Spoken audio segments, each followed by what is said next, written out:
Coming up on the news, the latest on a huge grass fire just southwest of Lincoln. Plus, a big announcement for youth sports in Lincoln. A new complex is coming to town. But first, Hurricane Ian is pounding parts of southwest Florida as we speak. Good evening, everyone, and thank you so much for joining us. A lot to get to tonight. The Hurricane Ian, bringing the risk for life-threatening storm surges as high as 18 feet in some parts. Across the state of Florida, there's also tornadoes, power outages, and flooding. ABC's Morgan Norwood is in Tampa with the latest on the conditions.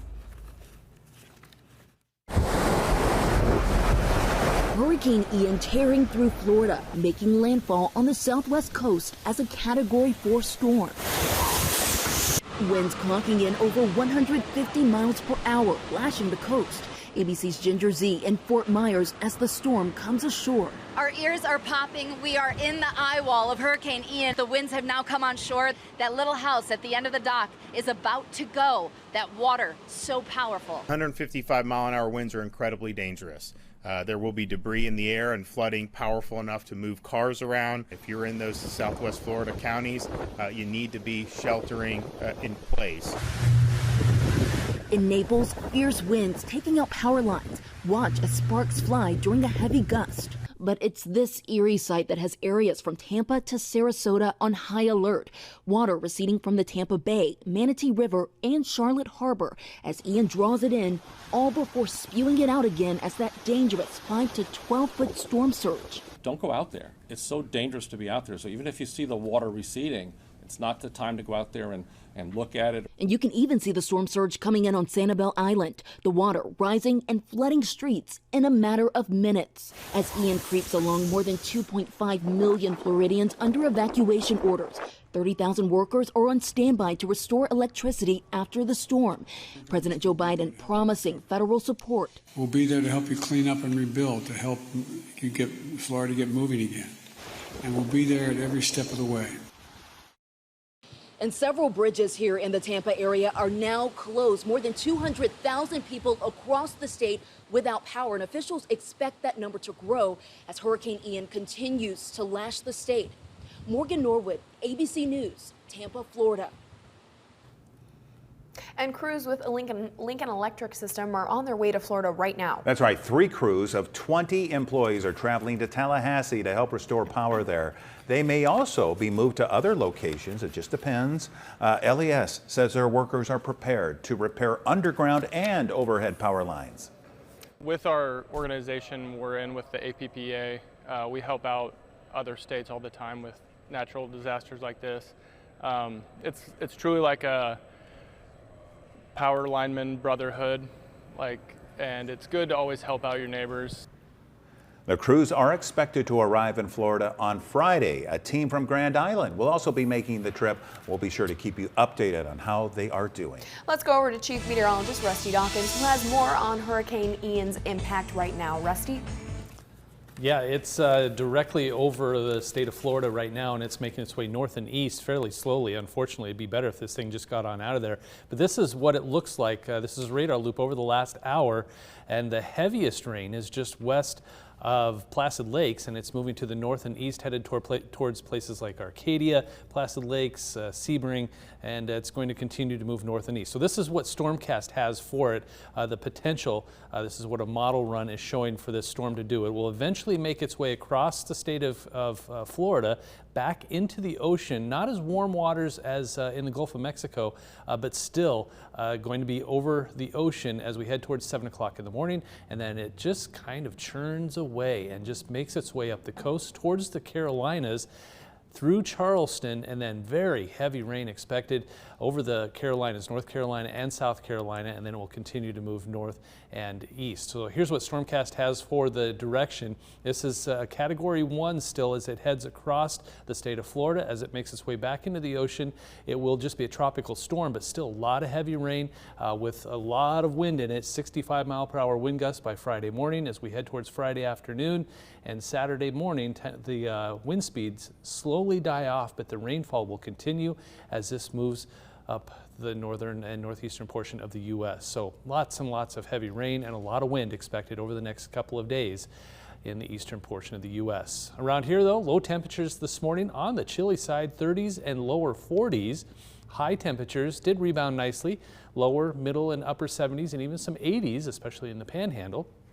Outside right now, this is Schoen's Roofing Beatrice Cam at South 6th Street and Perkins. A lot of sunshine, a few clouds here and there, and current temperatures are in the 70s and 80s. 72 right now in Lincoln, 75 in Grand Island, 78 in McCook, and even 87 degrees in Shatter and 88 degrees in Scotts Bluff. So there's some warmer air out there making its way east very slowly, but today was much cooler than it was yesterday, 9 degrees cooler in the capital city. Not much in the way of cloud cover, just maybe a few thin high cirrus clouds. Other than that, pretty quiet. The forecast hour by hour, temperatures dropping into the lower or the upper 40s by tomorrow morning, and then eventually making their way back into the middle 70s, which is exactly where we're supposed to be this time of year. We are going to see warmer temperatures though as we head towards the weekend.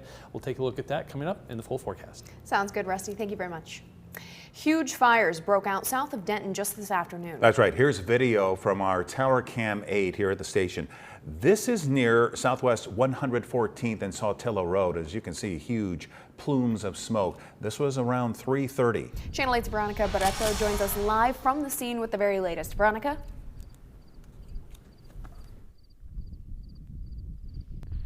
Thanks, Megan and Rod. Right now, we are located near Denton, where a grass fire was reported earlier in the afternoon. As you can see behind me, there are multiple fire crews in the area near Southwest 114th Street and West Saltillo Road.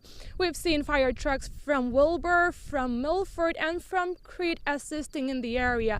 Just minutes ago, we were able to see a big cloud of smoke right behind me. It looks like the firefighters had it under control right now, and they're starting to release some of the crews. Also, the State Patrol, the Nebraska State Patrol, is diverting traffic from the area. We'll have more on this story later tonight.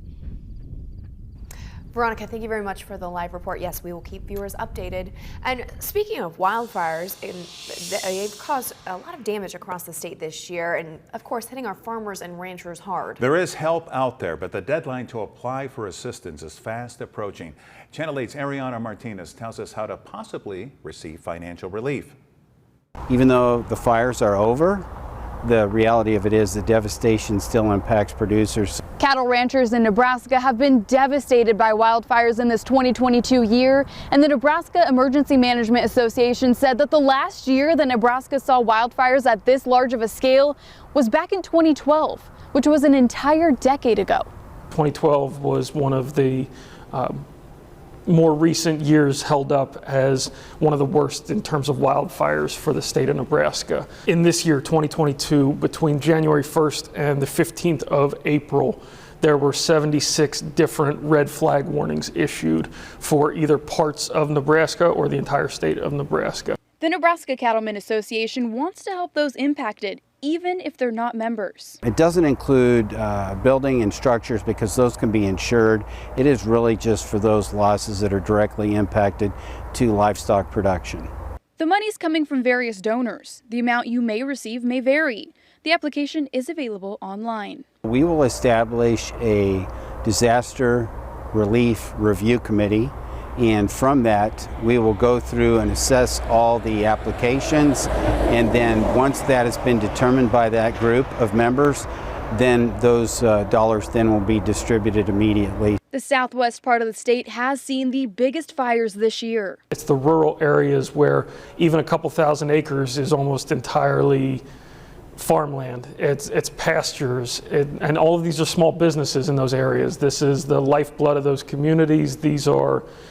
It's tantamount to critical infrastructure in those places. And even if we and they are able to take care of the incident without loss of property or loss of life, it's still loss of acreages, it's loss of farmland, it's loss of fencing. Nebraska typically has one single engine air tanker on standby for 4 months out of the year. This year, we have 2 for the entire year. The deadline to apply for assistance through the Nebraska Cattlemen Association is this Friday, September 30th. Reporting in Lincoln, Ariana Martinez, Channel 8 News. And speaking of money, for years, gold has been promoted as a safe investment during times of high inflation or recession. That might be changing, however. The value of gold and other raw materials like copper and aluminum have declined in value recently. The price of gold has dropped from about $2,075 per ounce in March to about $1,600 now, the lowest it's been in 2 years. Financial experts say several factors affect prices, including Europe's economy in the midst of an energy crisis and COVID lockdowns in China. He has advice for anyone worrying about their investments in this challenging market. What tends to happen, is you have someone who has an investment and they panic and, they end up buying when it's high and selling when it's low, and then they question why they never make any money in the market, right? Murdoch says if you see prices falling in your investments, rather than panic and sell, talk to a financial advisor first. He also says to diversify your investments instead of putting all of your money into one area, like gold, especially as it's hard to know what exactly will grow in value.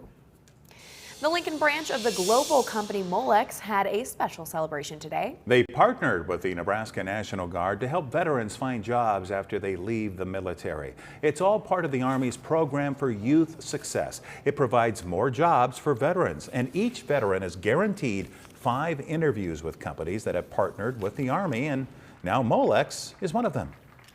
As we learned more about Molex, we knew they were a veteran-friendly company and valued veterans and military members as employees, so they make a natural partnership. It's great to sign the partnership. How we're successful in the Army National Guard is because of these kinds of partners with employers, and without that, we can't do what we do. And to celebrate the partnership, boom, cakes were cut with a sword. Boom. Way to do it. A major announcement from city officials this morning. Nebraska Wesleyan University baseball and softball will now have a new home. There will be 2 stadiums with covered seating, batting cages, lights, turf, and will serve Wesleyan in the spring for baseball and softball seasons. And the younger Lincoln athletes will get a few new fields as well.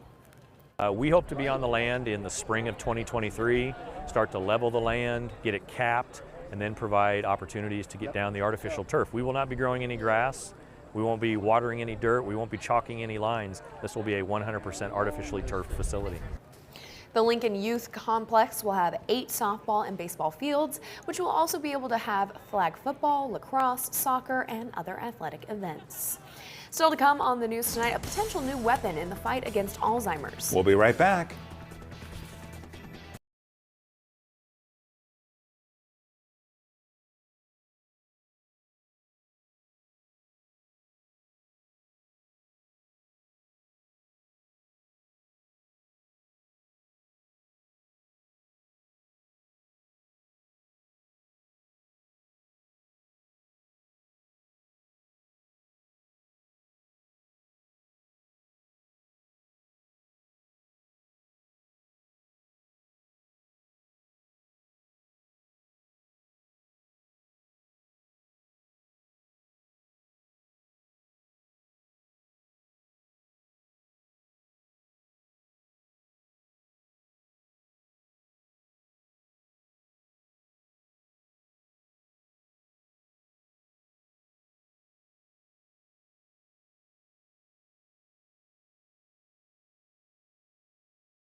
Here's some possibly great news. An experimental drug has shown promising signs in slowing early stage Alzheimer's, and that's according to drug makers. It could be a major breakthrough in the disease that more than 6 million Americans are living with.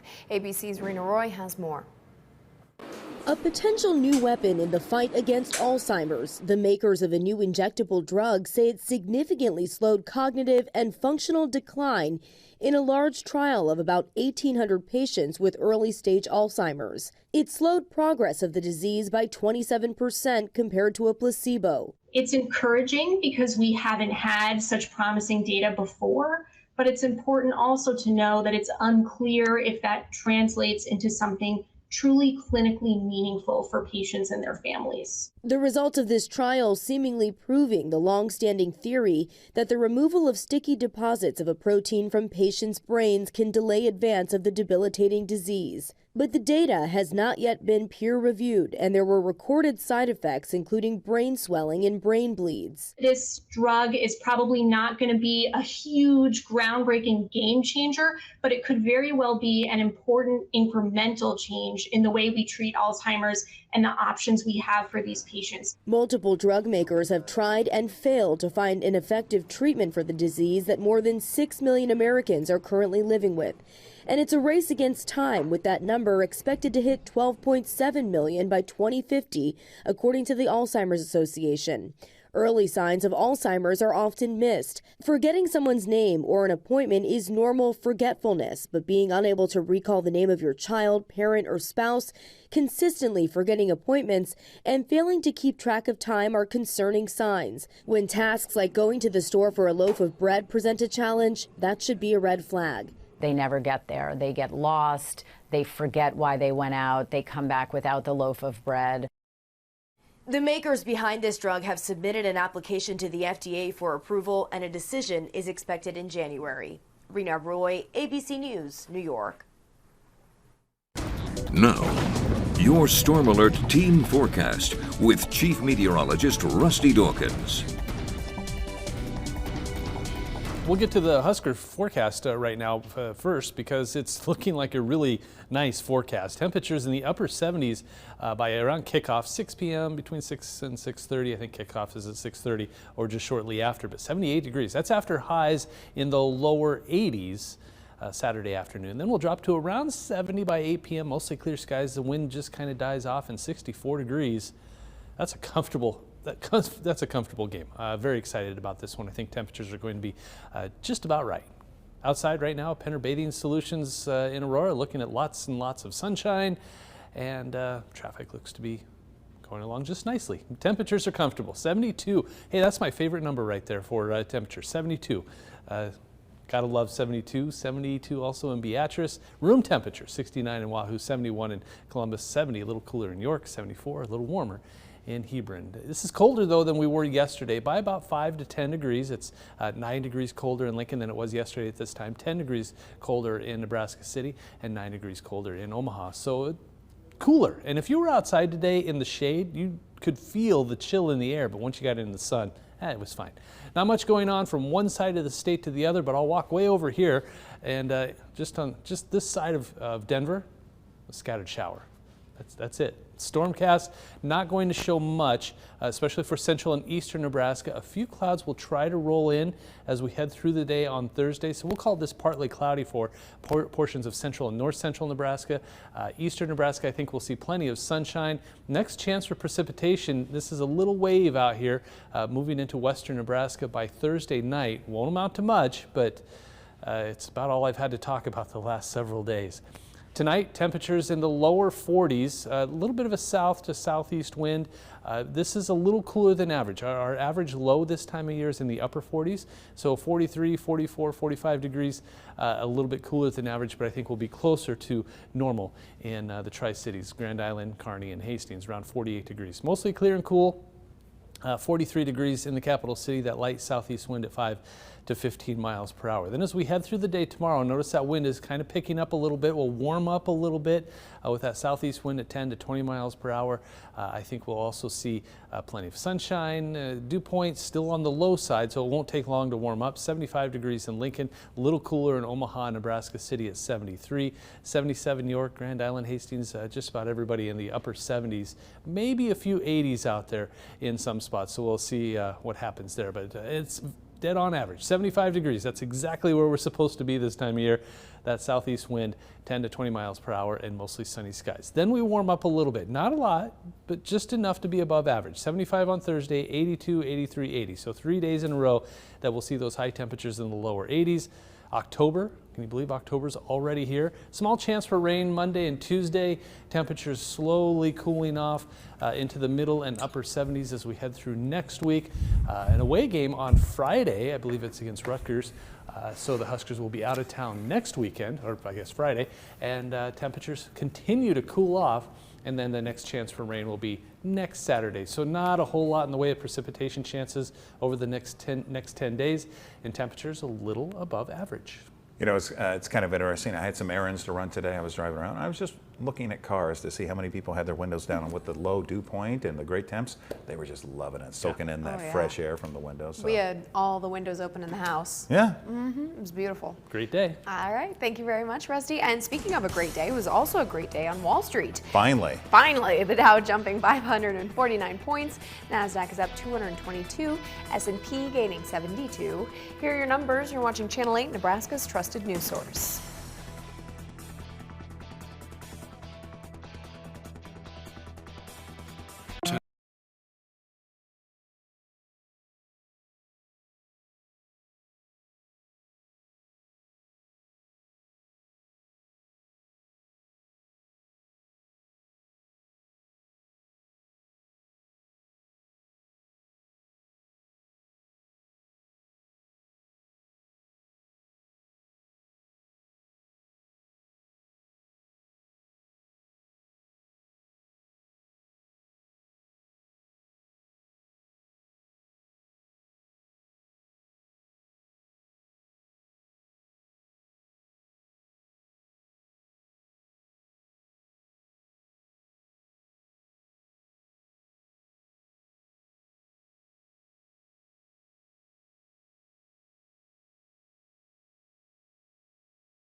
And finally tonight, here's the latest shot from the James Webb Space Telescope, a spiral galaxy. It's a little ways down the road, 29 million light years from Earth. Yeah, look at the white spiral arms. NASA calling them the bones of the galaxy, which are typically hard to see because of dust. We've actually never seen this kind of detail before. Another telescope, one you've probably heard of, called the Hubble Space Telescope, has taken images of this galaxy before, but not in quite the same detail. I tell you what, every day they show stuff from that, it just amazes you. Pretty I know cool. Rusty gets into this, and yeah. But can you imagine if there's going to be another one, you know, another telescope like this, and it's going to be even better. I can't wait to see Go those. even farther. Yeah. I mean, it's just going to be amazing what we're going to be able to see. It's going to catch all the aliens riding around on their rockets and The take Jetsons. pictures. Yep, take pictures of them. Oh, I wonder if their forecasting is like it is here. Just they can't quite figure it out. Hey, temperatures are going to be in the 80s Friday, Saturday, and Sunday. We cool off as we head towards next week. All right, thank you, Rusty, and thank you all for joining us. World News is next. We'll see you back here at 6. With the Channel 8 News mobile app, you'll be the first to know. Get alerts about breaking news and weather, all in the palm of your hand. Amigos has new cheesy ranch nachos with our famous ranch and spicy cheese, and new avocado ranch nachos with handcrafted guacamole, now at Amigos. Closed captioning on Channel 8 Eyewitness News is brought to you by Christensen Hearing Analytics. Right now,